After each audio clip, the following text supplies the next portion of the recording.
Hi, everybody. Welcome to day 4 of our Habakkuk journey. Today, our topic is standing watch. And in Habakkuk 2:1, it says, I will stand at my watch and station myself on the ramparts. I will look to see what he will say to me and what answer I am to give to this complaint. After wrestling with God's plan, Habakkuk does something remarkable. He chooses to wait and listen. Instead of reacting in frustration, he stations himself like a watchman, expectingly waiting for God's answer. This is an act of faith, demonstrating his trust in God's timing and wisdom. Waiting is hard. In a world that values speed and instant gratification, waiting on God's waiting on God requires patience and faith.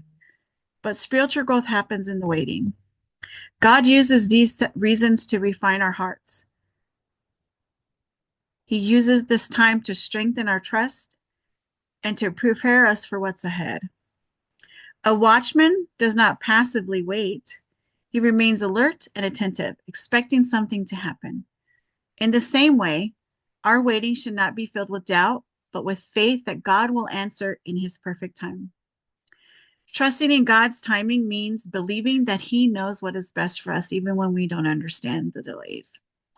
Seasons of waiting are not wasted seasons.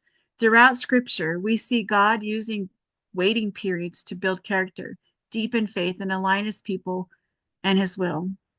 Abraham and Sarah waited for years for God's promise of a son. Joseph waited in prison before rising to leadership. The Israelites waited in the wilderness before entering the promised land. Each of these waiting periods had a purpose. God is not silent in our waiting. He is preparing us, teaching us, and drawing us closer to him. When we shift our focus from frustration to expectancy, we position ourselves to hear from God more clearly. Instead of asking, why is God taking so long? We can ask, what is God teaching me in this season? If you are in a waiting season, whether you're waiting for direction, waiting for healing, or an answer to prayer, be encouraged. God sees you and he's not forgotten you. Waiting does not mean God is absent.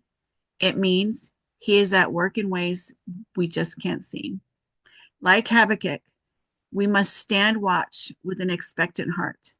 Instead of allowing frustration to take over, we can cultivate faith through prayer, worship, and reflection on God's faithfulness.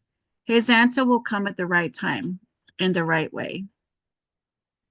Are you waiting for an answer for God?